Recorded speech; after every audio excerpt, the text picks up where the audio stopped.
Panginoon, salamat po dahil kayo ay Diyos na kumikilos araw-araw, bawat saglit.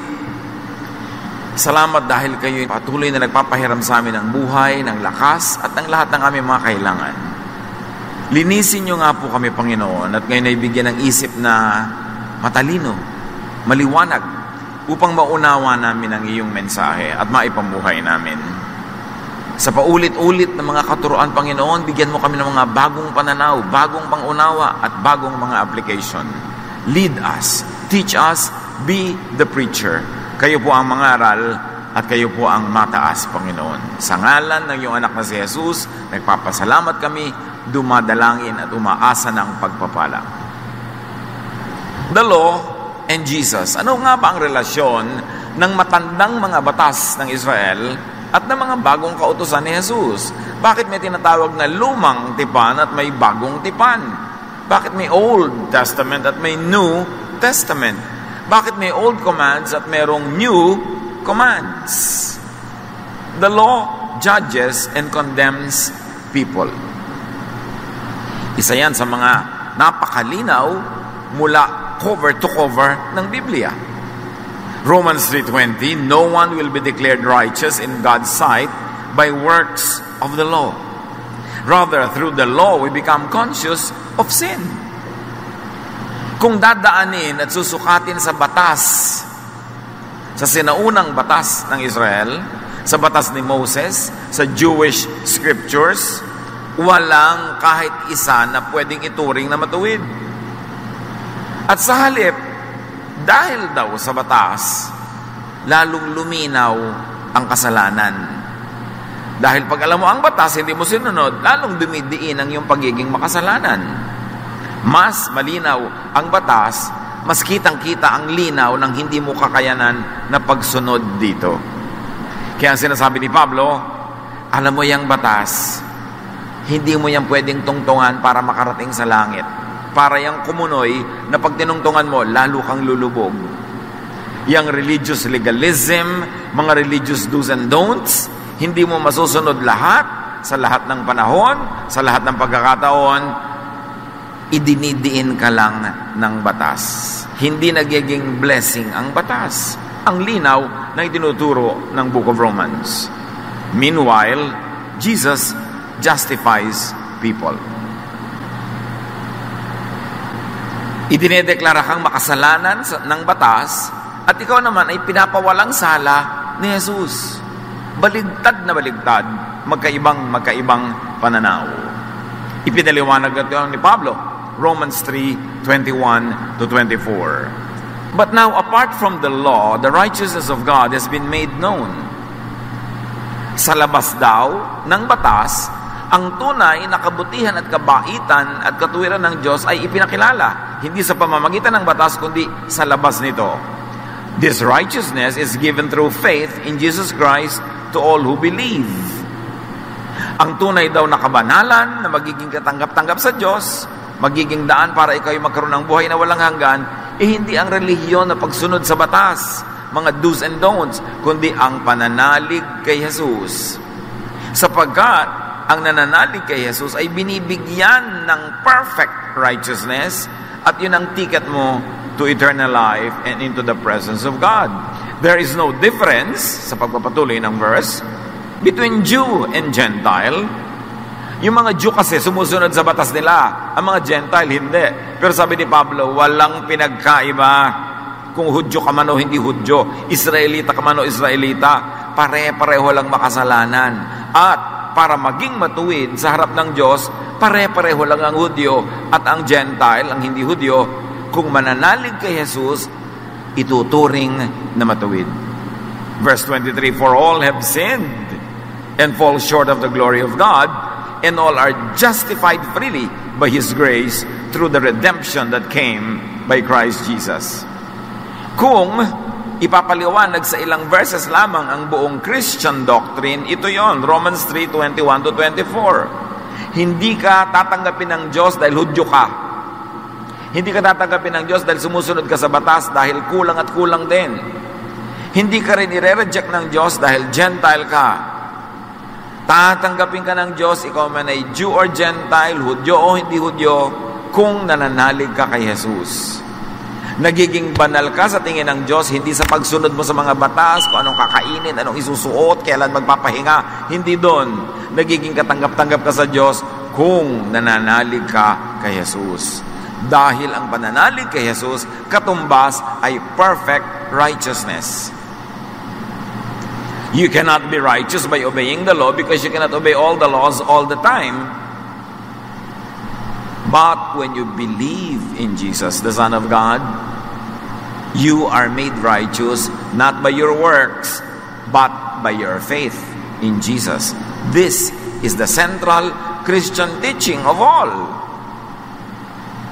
So, kung aasa ka lang sa pagiging Hudyo, susunod ka sa mga Hudyo, makikihudyo-hudyuhan ka dyan, wala rin mangyayari. Ang mahalaga, manalig ka kay Jesus. Kasi sa pagsunod mo sa kanilang mga tradisyon, lalo ka lang nadidiin, nare-reject ka lalo. Kasi talagang hindi ka qualified. Yun lang ang lumilinaw ng lalong lumilinaw sa pagtatangka mong maging banal sa pamamagitan ng pagsunod sa mga utos. Para ka maging katanggap-tanggap kay Jesus o sa Diyos Ama sa langit, manalig kay Jesus. Magkaiba ang law at magkaiba si Jesus. Yan ang hindi malinaw sa maraming Christian Kaya ginagawa nilang bulang lang, salad, pinaghahalo nila yung law at si Jesus. Nakakalito. The law rejects and excludes people who are unable to obey it. Dahil legalistic, black or white, sumunod ka o hindi ka sumunod, at pag kinapos ka, talsik ka, puwera ka, hindi ka kasali. Romans 2:12, the law will be used to judge everyone who knows what it says. Can you imagine? Gagamitin ang batas ng Israel, ng batas ni Moses, bilang panukatan, panukat, pangtimbang, batayan sa mga taong nakakaalam sa law na yon. Kaya hindi pa lalo nagiging blessing to know the law. Lalo pang nagiging pahirap. Kasi pag alam mo, dun ka susukatin. Kawawa naman yung ibinabad sa law of Israel. Kasi dun din sila susukatin at walang papasa. Kasi, kung papasa na sila, bakit pa ipinadala ng Ama si Jesus? Kung tama na yung pamamaraan nila, ba't pa sila itinuwid ni Jesus? Itinutuwid ba yung tuwid? Itinatama ba yung tama? Nililiwanagan ba yung maliwanag? Itinama ni Jesus kasi madilim, kasi baluktot, kasi kulang. Anong ginawa nila kay Jesus? Pinatay nila. Lalong ipinakita kung gaano kalinaw na likong-liko talaga ang kanilang mga pananalig at ang kanilang mga pangangatwiran dahil nung itinutuwid sila ni Jesus, pinatay nila. Habang itinatakwil ng batas ang tao, Jesus accepts and includes people. Sa Israel, sa batas ni Moses, ang daming puwera. Puwera ang mga minorities, puwera ang mga babae sa maraming bagay, puwera ang mga bata, puwera ang mahihirap, puwera ang mga makasalanan. Ang daming puwera, konting-konti lang yung sa kanilang lipunan ay matatawag na in, katanggap-tanggap. Romans 15:7, accept one another then, just as Christ accepted you. Again, kabaligtaran. Kung itinatakwil ka ng batas, itinuturing ka makasalanan, itiwalag, tanggalin, Jesus accepts you. The law teaches and promotes cruelty and violence to people it condemns. Yun ang napakahirap sa mga batas ng Israel. Batas ni Moses, kanila mga kaugalian. Tinuturuan nila yung mga nag-aakalang sila ay matuwid na magkaroon ng lisensya na maging malupit at marahas sa mga inaakala nila ay makasalanan. At ang effect ng law sa mga Israelites, the more legalistic, the more unkind. Kaya habang mas nagiging relihiyoso, mas pumapangit ang ugali. Mas lumulupit sa kapwa. Mas mahilig mamintas, manghusga, magtiwalag, magpuwera, magparusa. John 8:4-5. Then they said to Jesus, Teacher, this woman was caught sleeping with a man who isn't her husband. The law of Moses teaches that a woman like this should be stoned to death. What do you say? Isang malaking pagsubok kay Jesus. Tinatanong siya, turo ka ng turo ng love. Lagot ka ngayon pag tinanong ka namin tungkol sa law. Niya, Jesus, ang linaw ng kautosan ni Moses, batas ng ating bayan, sino mang babaeng sumisiping sa lalaking di niya asawa, o lalaking sumisiping sa babaeng di niya asawa, ay kailangang batuhin hanggang magdugo, mamatay. Anong masasabi mo sa babaeng ito na nahuli namin? Pag sinabi ni Jesus, nabatuhin hanggang mamatay, tulad ng sinasabi ng batas nila, hindi na baliwala yung utos niya na umibig, maging mabait, mabuti sa kapwa. Kaya sabi niya, kita mo na, kinukontra mo sarili mo.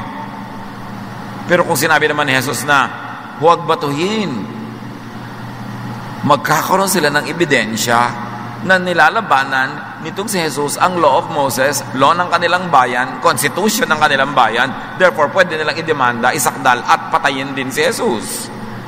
Kaya akala nila, corner na sila ni Jesus. Kaya lang, alam naman natin sinagot ni Jesus. Sabi niya, okay, utos ni Moses, batuhin ang may kasalanan hanggang mamatay. O sige, kaya lang, dapat unang bumato yung walang kasalanan. Stroke of genius. More than Solomonic is the Jesus style. So sinagot niya ang tanong, hindi na bato ang babae, pero hindi siya naakusahan dahil ang sabi niya, kayong humusga sa sarili nyo. Yung walang kasalanan, maunang bumato. Wala namang naglakas ng loob bumato. Bakit ang lakas ng loob nilang magbumato ng kapwa? Pag tinanong naman sila, ikaw ba qualified kang hindi batuhin? Wala ka bang kasalanan? Alam naman ng may kasalanan sila, bakit ang hilig nila mambato? Kasi ang armas nila, law of Moses. Nagpapasama ng ugali, yung sobrang pagiging religyoso na walang pag-ibig. Pag-ibig ni Jesus. Mark 2:23-24, one Sabbath, Jesus was going through the grain fields, and his disciples walked along. They began to pick some heads of grain. The Pharisees said to him, look, why are they doing what is unlawful on the Sabbath? Bukod sa 10 Commandments, dinagdagan pa ng 666 rules ng mga relihiyoso ang buhay ng Israel. At isa doon, hindi ka pwedeng pumitas ng prutas man o anong kakainin kung Sabat. Mamatay ka sa gutom, ano ngayon? Mangisay ka dyan, ano ngayon? Malunod ka, ano ngayon? Basta bawal magtrabaho, period. Kaya ang sakdal nila kay Jesus, bakit pinapayagan mo yung mga disipulo mo na pumitas ng bungang kahoy, ng mga gulay-gulay sa dinadaanan nyo, samantalang Sabat ngayon?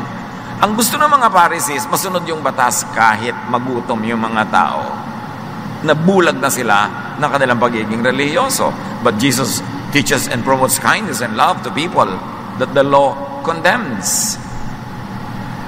At sinagot sila doon ni Jesus tungkol sa matagal nang nangyari nung panahon ni David. Mark 2:25-27. Jesus answered, have you never read what David did when he and his companions were hungry and in need? Hindi nyo ba nabalitaan ang ginawa ni David noon? At mga kasamahan niya, nung gutom na sila, he entered the house of God and ate the consecrated bread, which is lawful only for priests to eat. And he also gave some to his companions. Hindi nyo ba nabalitaan? Alam nyo to, ha? Si David, pinasok niya yung templo, yung tabernacle, yung house of God, yung tent, at kinain nila yung mga banal na tinapay na pari lang ang kumakain. Hindi naman nagalit sa kanila ang Diyos. Naging hari pa nga siya. Then he said to them, the Sabbath was made for man, not man for the Sabbath. Binigyan kayo ng batas na magpahinga sa Sabbath kasi inaabuso nyo ang inyong mga empleyado. Inaabuso nyo ang inyong mga alipin. 7 days a week nagtatrabaho sila. Wala na silang pahinga. Kayo man, mga sobrang adik sa trabaho, pinapatay nyo ang inyong sarili, kumita lang kayo ng higit at mas marami, namamatay na ang inyong katawan, kaya inutusan kayo ng Diyos na ang ikapitong araw ay ipangiling nyo, ipagpahingan nyo. Pero yung utos na yan ay para sa inyong ikabubuti. Ngayon, kung ikabubuti nyo na may gawin, maghugas kayo ng plato, magluto kayo, kumain kayo, pumitas kayo ng prutas, di yun ang gawin nyo kasi yun ang mabuti sa inyo. Kaya sabi ni Jesus, ang Sabat ay ginawa para sa ikabubuti ng tao, hindi para maging amo ng tao. Kasi alam yung mga Israelita, the day before the Sabbath, niluluto na nila lahat yung kakainin nila during the Sabbath kasi bawal magluto sa Sabbath. Kaya kung hindi ka nakapagluto, sorry na lang, manigas ka sa gutom, Sabbath kasi. Pagka nalunod ka bigla, Sabbath, ay walang sasagip sa'yo kasi Sabbath, trabaho yun, bawal. Sabi ni Jesus, alam nyo ba na kaya kayo binigyan ng ganyang batas? Dahil sa pag-ibig ng Diyos, dahil mahal kayo, para kayo magkaroon ng araw ng pahinga. Pero option nyo na yon kung ipagpapahinga nyo or not. Kasi inoobliga kayo ng mga amo nyo na magtrabaho, pinalaya kayo ng Diyos. Pero kung pipiliin nyo pa rin na may gawin kayo, option nyo yon. Para sa inyo ang Sabat, hindi laban sa inyo. At hanggang ngayon may mga tao pang makikipagyera, papatay o makikipagpatayan para ipagpilitang wala kang dapat gawin sa Sabat. Ang linaw-linaw na nga na sinabi ni Jesus. Gaano kahalaga ba ang schedule ng pahinga? Ang mahalaga, nakakapagpahinga ka. May mga tao wala nang katrabaho, gutom na gutom ang pamilya, may nag-alok ng trabaho, pero may trabaho sa araw ng Sabat. Kaya Sabado man yun, kaya Linggo, tinatanggihan pa. Pastor, may trabaho po sana inaalok sa akin pero hindi ko tinanggap dahil Linggo, di po ba? Day of the Lord ang Linggo. Day of the Lord ang everyday. Ngayon, nagugutom na yung pamilya mo, magtrabaho ka ng Linggo, mag-worship ka ng Miyerkules o Huwebes o Biyernes, may iba ka pang choices. Kaya nga dapat binibigyan ng choices sa mga tao. Tulad ng binigyan ng Diyos ang tao ng choice na magpahinga sa Sabat. Pero kung hindi mo pinipiling magpahinga, choice mo yun. Hindi ka dapat patayin. Para sa iyong ikabubuti ang mga batas. Ang ginawa naman ng mga Israelita, ginawa nilang amo yung mga batas. Kahit na pagpapahirap na sa buhay ang pagsunod nun, imbes pagpapadali, pipilitin pa rin nilang pairalin. So yung babae, na dinalala kay Jesus para batuhin, John 8:7-11, they kept on asking Jesus about the woman. Finally, he stood up and said, "If any one of you never sinned, then go ahead and throw the first stone at her." The people left one by one, beginning with the oldest. Finally, Jesus and the woman were there alone. Jesus stood up and asked, "Where is everyone? Isn't there anyone left to accuse you?" "No, sir," the woman answered. Then Jesus told her, "I am not going to accuse you either. You may go now, but don't sin anymore." Hindi naman kinonsinte, pero hindi hinusgahan. Hindi kinondena, hindi binato. Sabi, umuwi ka na, ayusin mo yung buhay mo para hindi ka nakakalad ka dito sa plaza para batuhin. The law is unkind to minorities and social outcasts. Yung mga batas ng Israel, nilikha para sa mga average, normal, majority. Kawawa yung mga above or below average, yung mga wala sa norm, yung hindi katulad ng nakararami kasi laban sa kanila ang mga batas. Pabor na pabor lang ang mga batas sa mga normal ang buhay, majority, at maayos ang pamumuhay. Pero oras sa anggulo ng buhay mo, nagkakasala-sala ka na tuloy dahil nagugutom ka, kawawa ka sa batas ng Israel. Matthew 9:10-11. While Jesus was having dinner at Matthew's house, many tax collectors and sinners came and ate with him and his disciples. When the Pharisees saw this, they asked his disciples, "Why does your teacher eat with tax collectors and sinners?" Kung susundin yung mga religious leaders ng Israel, di ka dapat makisalamuha, makihalubilo, makisalo sa mga makasalanan. So sa kanila, ang mga tao, hati, makasalanan at hindi makasalanan. Sino naman kaya ang hindi makasalanan? Lahat nga nagkakasala. Yung iba lang, pinanggigigilan nila yung mga kasalanan at yung lagi nilang idinidiin na kasalanan, pero yung mga sarili nila mga kasalanan, tinatago nila at ini-ignore nila. But Jesus is kind to minorities and social outcasts. Matthew 9:12-13, Jesus said, it is not the healthy who need a doctor, but the sick. But go and learn what this means. I desire mercy, not sacrifice. For I have not come to call the righteous, but sinners. Yung mga pare ng Israel, yung mga religious leaders nila, sacrifice ang sacrifice. Nagbabarbecue ng mga hayop, para yung usok i-sacrifice. Patay ng mga hayop, nagpapatulo ng mga dugo, sacrifice, sacrifice, sacrifice. At marami silang personal sacrifices. Hindi sila kumakain ng ganito, hindi sila kumakain ng ganun. Ang dami-daming batas, puro pagtitiis, puro sakripisyo. Sabi ng Diyos, hindi ako na-impress sa sacrifices. Hindi yan ang hanap ko sa inyo na mag-offer kayo na mag-offer ng barbecue sa akin. Hindi ko hinahanap na pahirapan nyo inyong sarili, gutumin nyo inyong sarili, magtiis kayo na magtiis. Hindi yan ang gusto ko. Ang gusto ko, maging mabait kayo sa kapwa. It is not sacrifices that I seek, but mercy. Ang gusto kong makita sa inyo, mahabagin kayo sa mga taong kahabag-habag, sa mga kawawa, sa mga nagkakamali, sa napapariwara, sa dahil sa hirap, ibinebenta na ang sarili. Dahil sa pagkalito, nagkakawindang-windang ang buhay. At sa pagkakawindang-windang nun, lalo nagkakagiba-giba ang buhay niya. Gusto ko, kayong mga relihiyoso, makitang naaawa sa kanila. Hindi. Ang gagaling niyong magsakripisyo, ang gagaling niyong magritual, ang gagaling niyong magdasal, ang hahaba. Pero hindi naman kayo mabait. Hindi yan ang hinahanap ko sa inyo. Yan ang sabi ni Jesus. Anong akala niyo sa Diyos? Nasusuhulan ng mga barbecue? Natutuwa pagka nagugutom ka, ayuno ka ng ayuno. Pag may nakatapak naman sa paa mo, minumura mo. Dasal ka pa ng dasal kahit sa jeep. Pag may nakabangga sa'yo, kung irapan mo, kulang na lang, lamunin mo ng buo. Sabi ni Jesus, hindi impressive sa Diyos yung mga ganyang drama. Ang hinahanap lang niya ay isa, maigibigin ka dapat sa kapwa, maawain, matulungin. That is the purest religion. Kaya nga sabi ni Jesus, bilang isang pahimakas sa pagdadating ng paghuhukom, sabi niya, sasabihin ng Diyos, hali kayo, dito kayo mga mag-e-enjoy ng napakaraming gantimpala. Kasi nagugutom ako, pinakain niyo ako, nagiginawa ko, dinamitan niyo ako, nakakulong ako, dinalaw niyo ako, may sakit ako, inalagaan niyo ako. At sabi ng mga tao, kailan naman po namin ginawa yan? Pag ginawa niyo yan sa mga kawawa, ginagawa niyo sa akin. At yan ang ticket niyo para sa inyong eternal life. Hindi sinabi ni Jesus, hindi sinabi ng Diyos na mga batas, pagsunod niyo sa batas, sa mga do's and don'ts, ang magiging ticket niyo to your reward. Kundi ang paggawa niyo ng mabuti sa kapwa.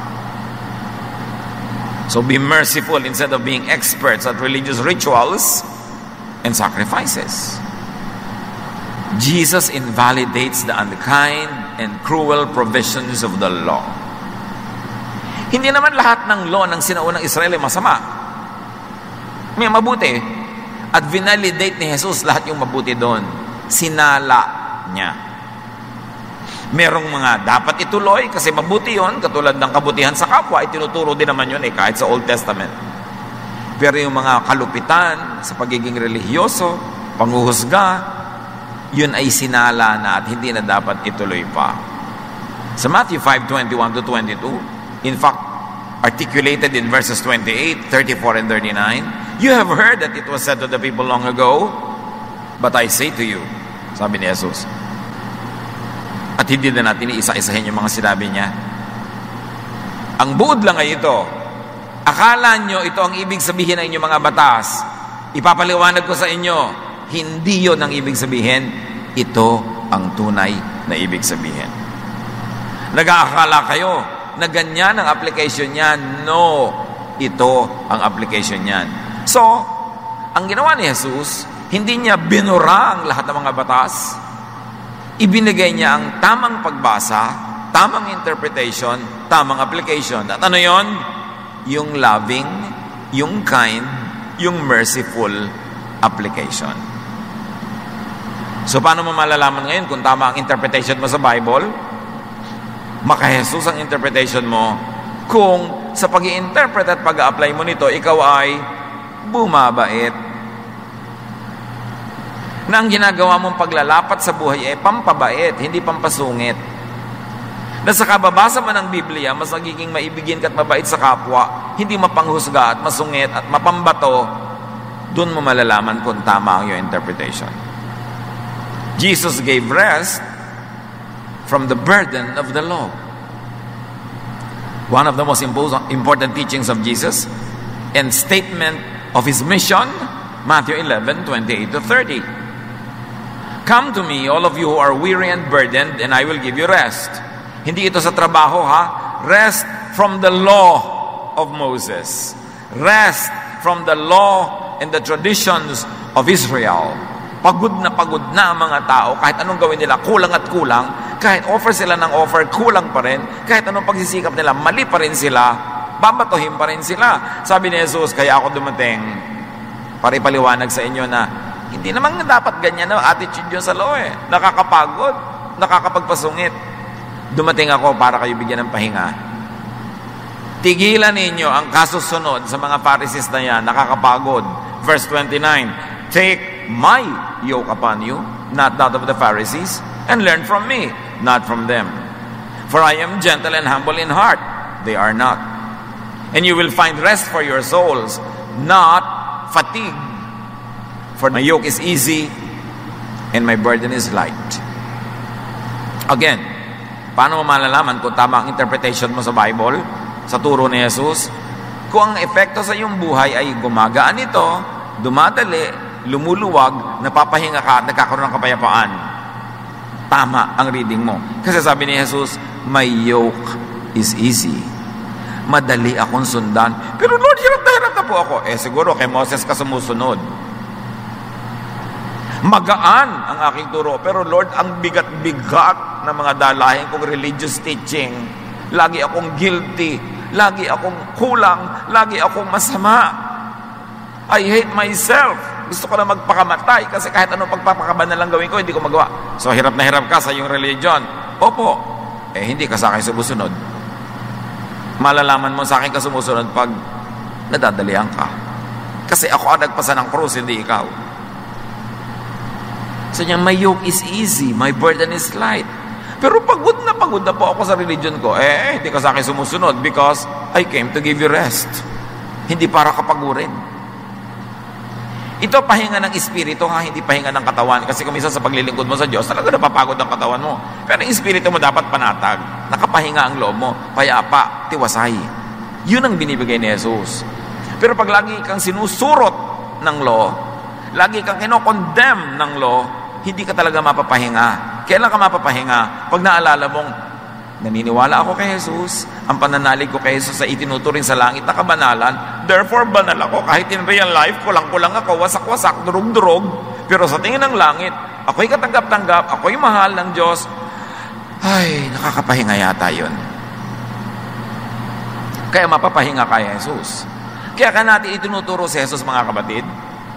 Kaya tayo puspusan ang pagtuturo tungkol kay Jesus para yung mga pagod sa religion, mapahinga. May kilala ba kayo na napaka-religyoso tapos pagod na pagod? Tapos nakakapagod din siyang kausap, nakakapagod siyang kasama, kasi nakakapagod ang kanyang interpretation at paniniwala. Laging umuwi sa bangayan, awayan, debate, hindi yun galing kay Jesus. Kaya dapat puspusan tayo magturo ng tunay na pagiging maka Jesus. Yung maibigin, mapagpatawad, nakaka-relaksyon, nakakapahinga sa iyo at sa kapwa.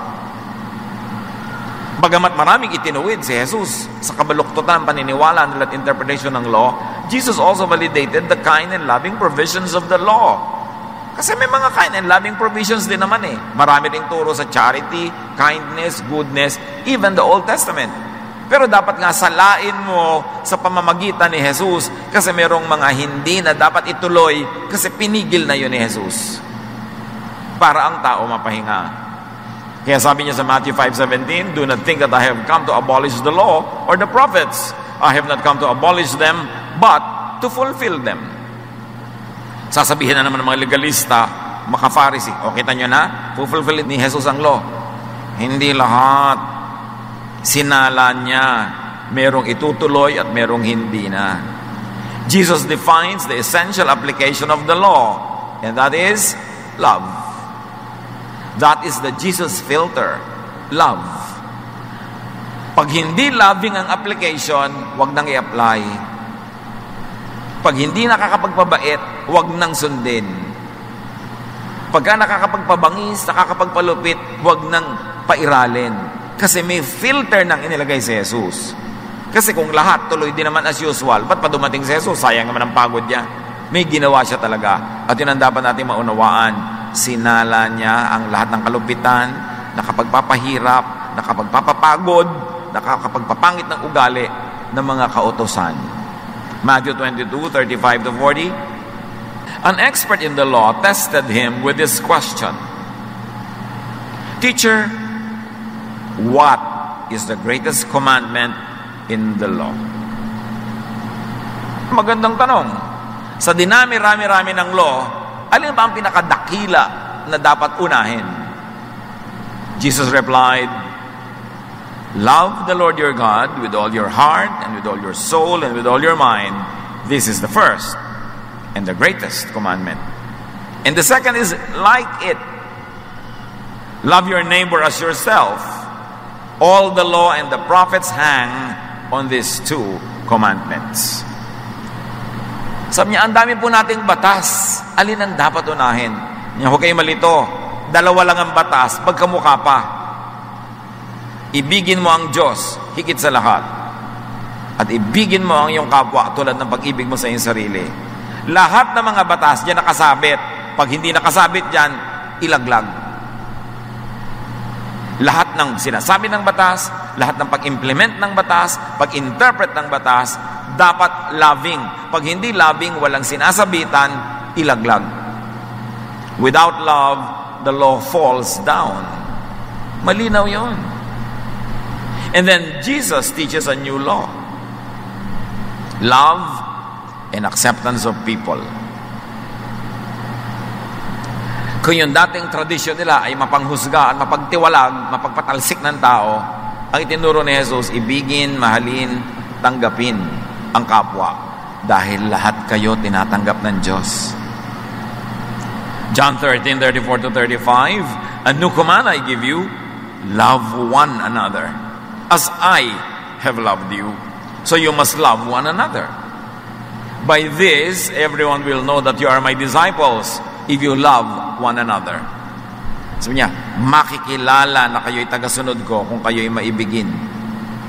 Hindi kung mahaba ang inyong palda, mahaba ang inyong buhok, hindi kung itong version lang na ito ang Bible nyo, hindi kung ganito kayo paraan binautismo, hindi kung ganito ang kinakain nyo, hindi kinakain. Sabi, hindi yan ang pagkakakilanlan ng mga tunay kong alagad. Ang pagkakakilanlan na ito kung nagmamahalan kayo. It's very revolutionary noon, kahit hanggang ngayon. Kasi maraming mga tinatawag ng sarili na Kristiyano pero actually follower ni Moses, follower ng mga Pharisees. Kaya nakakalito tuloy ang Kristyanismo. Sabi tuloy ni Gandhi, I like your Christ but I do not like your Christians. Sabi kasi ibang-iba naman ng mga Kristiyano kay Kristo. Ang lalakas ng loob yung tawagin ng mga sarili niyong Kristiyano, eh hindi naman kayo maibigin. Kaya sabi niya, wala akong problema kay Jesus. Gusto ko siya. Pero yung mga Kristiyano, ayoko. Sabi ni Mahatma Gandhi, kasi ang sasama ng mga ugali nyo. Jesus kayo ng Jesus, pero ang buhay nyo naman hindi. At hindi niya kinokondemn yung mga personal sins like nagkakasala ka, nagkukulang ka sa buhay. No, kundi yung sin of religiosity, the sin of self-righteousness, judgmentalism, and condemnation of others. So Jesus gives a filter through and by which godliness is to be observed and taught. Love. Meanwhile, Paul, one of Christianity's best theologians, Paul has his teachings on the law and Jesusness. Ano ang mga sinasabi ni Paul dyan? Paul redefines the law by and through Jesus and Jesusness.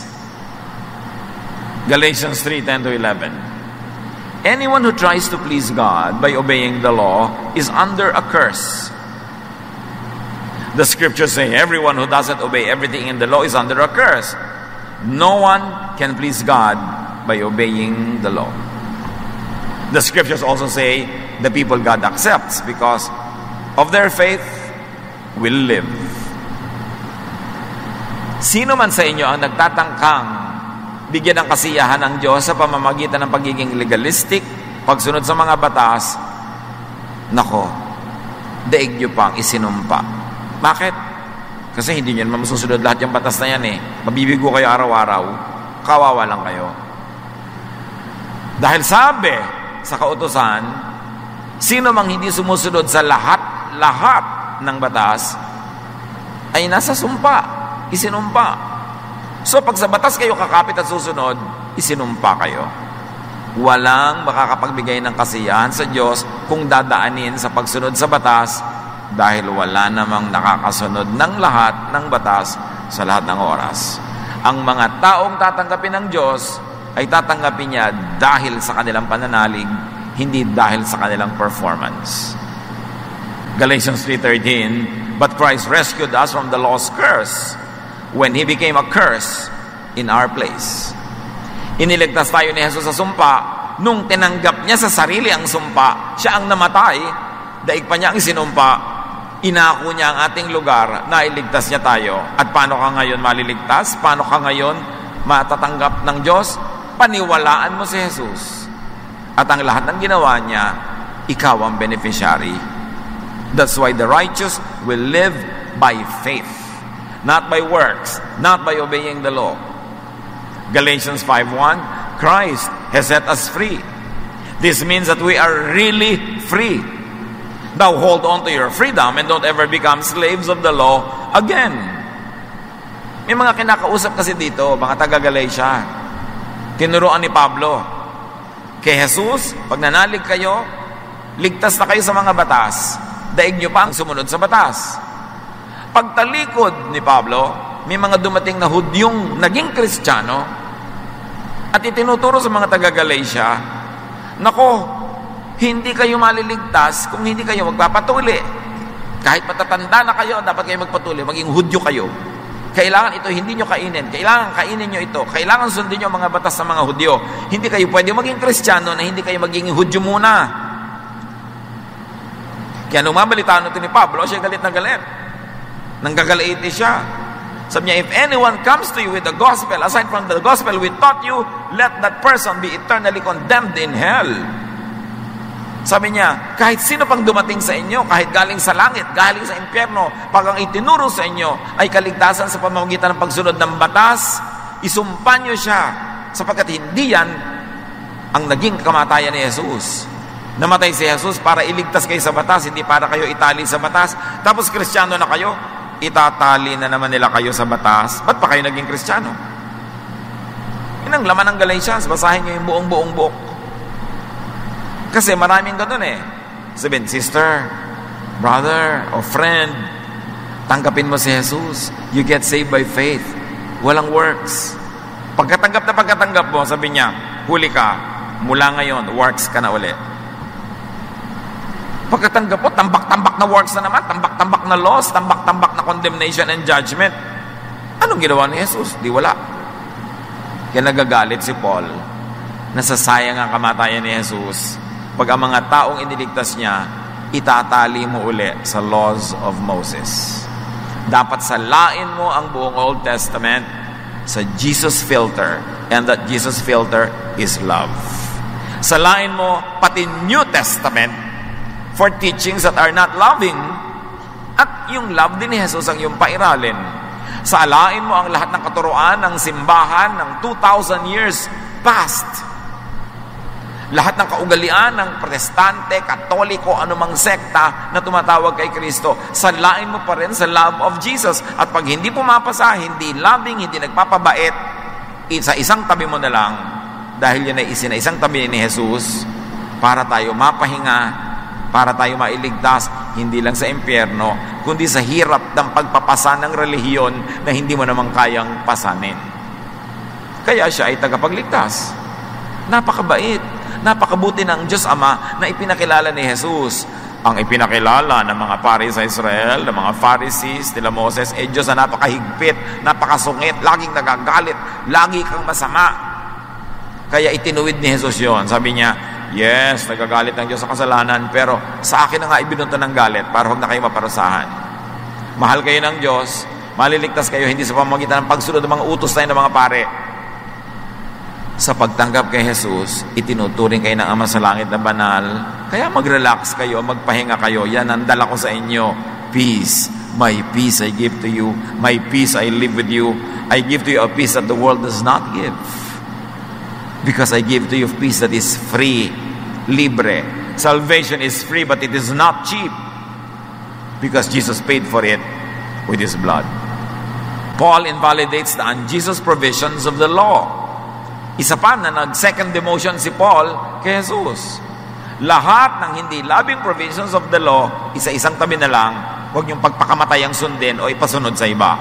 Galatians 5:2-4, I, Paul, promise you that Christ won't do you any good if you get circumcised. If you do, you must obey the whole law.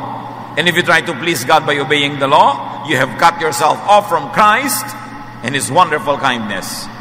Ito yung binabanggit ko. May mga nag-preach ng gospel sa mga Gentile. Alam nyo, the Gentiles don't get circumcised. The Jews get circumcised.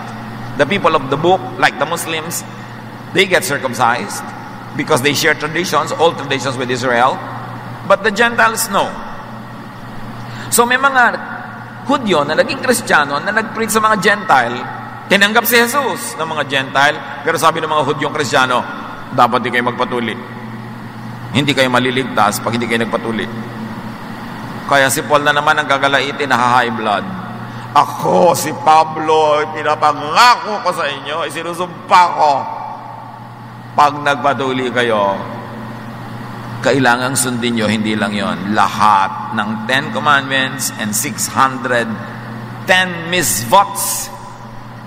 At pag hindi nyo nasunod lahat yon, lagot kayo, condemned kayo. So, ba't kayo magpapagod na sumunod sa isa? Hindi nyo naman susundan lahat. Sabi ganon, pag sinikap nyong lumapit sa Diyos, na ang tinutungtungan nyo ay yung law, yung tradisyon ng Israel, lalaglag kayo, walang mangyayari. At pinuputol nyo ang inyong relasyon kay Jesus, pag sinikap nyong maging inyo ang kaligtasan sa pamamagitan ng pagsunod sa mga kaugalian ng mga Hudyo. Itinatakwil nyo si Jesus, ang kabutihan ng Diyos na nagbibigay ng libreng kaligtasan, kung dadaanin nyo sa pagsunod sa mga batas ng Israel ang pagtungo sa Diyos. Inignore nyo yung elevator, libreng sumakay, pinipilit nyo akyatin yung bangin na matarik, laglag kayo ng laglag, hindi kayo makakarating sa taas, kaya binigyan na nga kayo ng elevator eh. Kaya salvation na nga is by grace, not by works, because by works, you cannot achieve it. Galatians 5:5-6, but the Spirit makes us sure that God will accept us because of our faith in Christ. If you are a follower of Christ Jesus, it makes no difference whether you are circumcised or not. All that matters is your faith that makes you love others. Pag tunay kang naniniwala kay Jesus, hindi mahalaga kung tuli ka o hindi. Hindi mahalaga kung kumakain ka ng kosher o hindi kosher. Hindi mahalaga kung kumakain ka ng alamang o dinuguan, o walang puto o may puto. Hindi mahalaga kung nagbebelo ka o hindi. Mahaba ba ang iyong buhok dahil babae ka, hindi ka nag-aalahas. Hindi mahalaga lahat yan. Ang mahalaga ay nananalig ka at ang patunay ng pananalig na ito, mapagmahal ka, maibigin ka. Hindi nakukuha sa damit, sa suot, sa hindi kinakain. Walang kwenta yan sa Diyos. Sabi ni Pablo, ang tinitingnan lang, mabait ka ba? Mapagmahal ka ba? Because God is love. So Paul, nakikisecond demotion kay Jesus, teaches the law and the supremacy of love.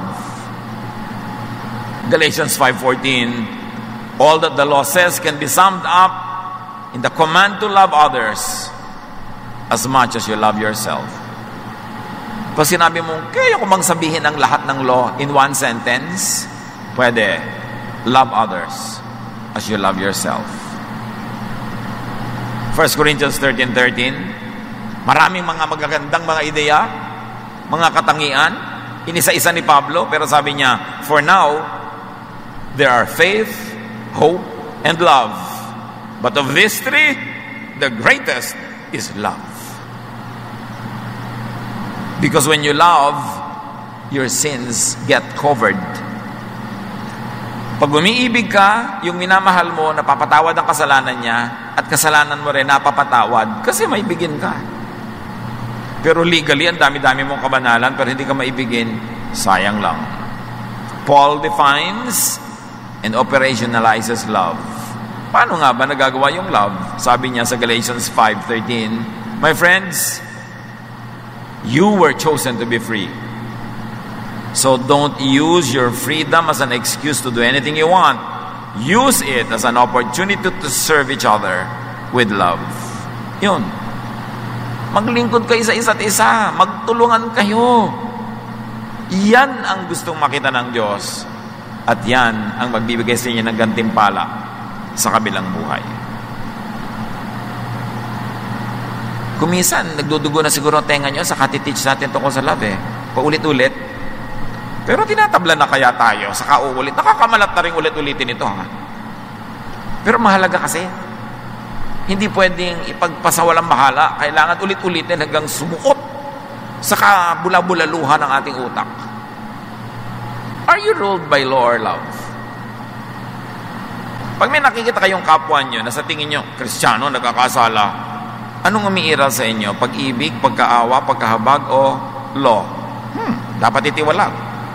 Dapat disiplinahin. Dapat pagalitan. Dapat ipahiya. Dapat sitahin. Yun ang umiiral o yung kawawa naman ng babaeng ito. Ba't niya ibinebenta ang kanyang katawan?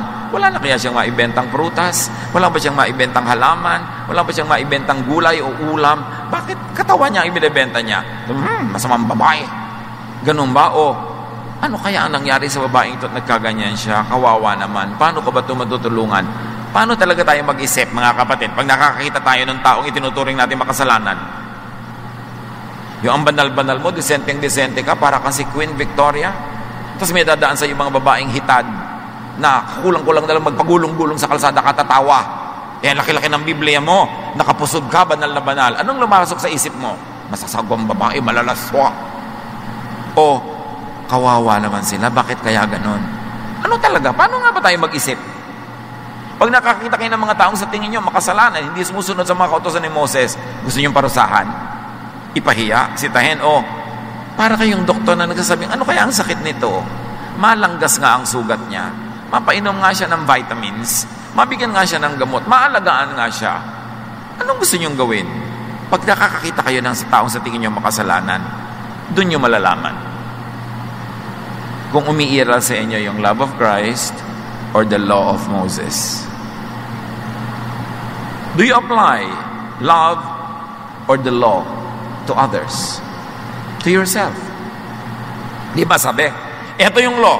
Love others as you love yourself. So itinuutos din, mahalin mo ang sarili mo.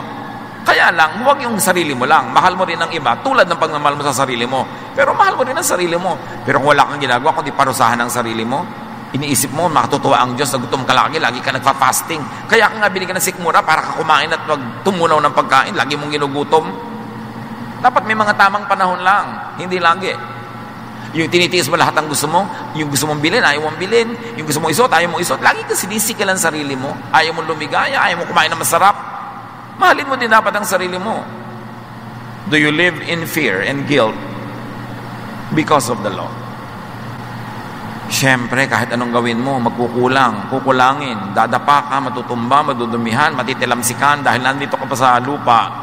Tuwing nadadapa ka ba, nadudumihan, nagkukulang, lagi mong kinokondem mo yung sarili, pinaparusahan mo, nilalating mo ang sarili mo, galit na galit ka sa sarili mo, guilty ka. Pag ganun pang umaandar, hindi mo pa naiintindihan ang pag-ibig ng Diyos. Inibig ka niya, kahit kaganyan. Iniibig ka niya, magkaano pa man ang mangyari sa iyo. Walang makapaglalayo sa iyo sa pag-ibig ni Jesus. Neither death nor life, nor heaven nor earth, neither angels nor demons, nothing can separate us from the love of Jesus. Tapos, sobra ka mang condemn sa sarili. Guilty ka lagi sa mga kulangan mo. Kaya nga namatay si Jesus dahil kulang ka eh. Kailan ka mapapahinga? There's a very thin line between pangungonsinti sa masama at pagtanggap na talagang magkakulang ako, kaya ako pinupuno ni Jesus. Pero dapat clear sa atin yung line na yon. Hindi mo ginajustify yung kasamaan at karumihan at pagkukulang, pero hindi mo rin no-overcondemn ang yung sarili dahil namatay na si Jesus para sa iyo. Kaya ka napapahinga. When you are commanded to love, it's not only to love others, but to love them as you love yourself.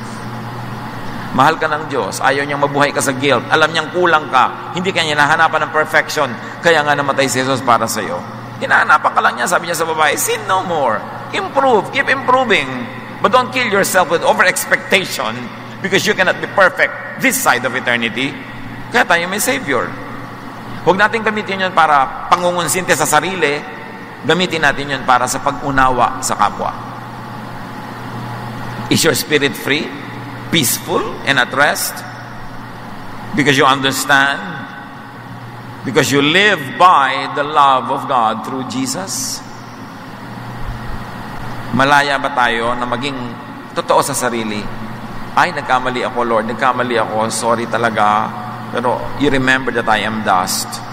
Hindi ko gagawing katwiran na I am dust para lalong magpakagulong-gulong sa dust. Pero tuwing hindi ko na kayang tumayo, natumba ako, aalalahanin ko, you remember that I am dust, and you love me nevertheless.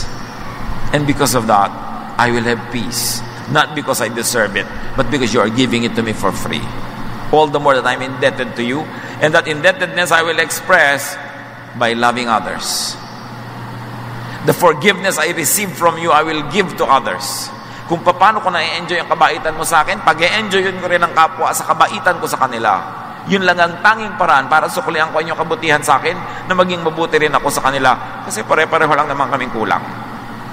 Pare-pareho lang kaming nakakatayo dahil sa inyo. So, sino ako para manghusga sa mga nakatumba at gumugulong? Panapanahon lang naman yan. Baka nakatayo ako ngayon, bukas ako naman yung gumugulong. So, bakit ko sila susukatin sa pamantayang kung ako sukatin, babagsak din ako? Do to others what you want others to do unto you. Do unto others what you want God to do unto you. 1 Peter 4:8, above all higit sa lahat, love each other deeply, because love covers over a multitude of sins. The original rendition in Greek can be read two ways. Pag maibigin ka, nabubura ang kasalanan ng iniibig mo. At pag maibigin ka, nabubura ang kasalanan mo. Pwedeng basahin both ways in Greek.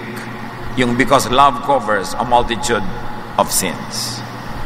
Rest in God's love through Jesus. Sabi ni Jesus sa Matthew 11:28-30, magandang ulitin at memoryahin. Come to me all of you who are weary and burdened, and I will give you rest. Take my yoke upon you and learn from me, for I am gentle and humble in heart, and you will find rest for your souls. For my yoke is easy, and my burden is light. Masarap maging Kristiyano. At dapat ang Kristiyano, masarap kasama. Kung nasa tamang lugar ang ating puso, sumusunod kay Jesus, hindi sa laws of Moses, hindi sa laws of Israel. Let others rest in God's love through Jesus. Hindi lang naman ikaw ang dapat mapahinga. Payagan mo rin yung kapwa mo magpahinga and enjoy a peaceful and restful brand of religiosity. Merong pagiging relihiyoso na yung tao nagiging palaaway, paladebate, palahusga. Hindi yon ang brand ni Jesus. Ang brand niya yung tayo nagiging mabuti, mabait, nagiging mapagbigay. Panginoon, turuan niyo po kami. Unang-una, salamat po na recipient kami ng inyong kabutihan. Kami tagatanggap ng inyong kabaitan. Turuan niyo na aming maunawa ito at ito rin ang ipatanggap namin sa aming kapwa. Mapaghiwalay namin yung mga laws ng Israel, laws ng Moses, sa mga sinala na ni Jesus na pwede namin ipamuhay araw-araw para maging kapaki-pakinabang ang pagdating ni Jesus, kamatayan niya at pagkabuhay na muli. Turuan niyo kami, Lord, to be like Jesus so that we will enjoy your goodness and the world will also enjoy us because we are like your Son.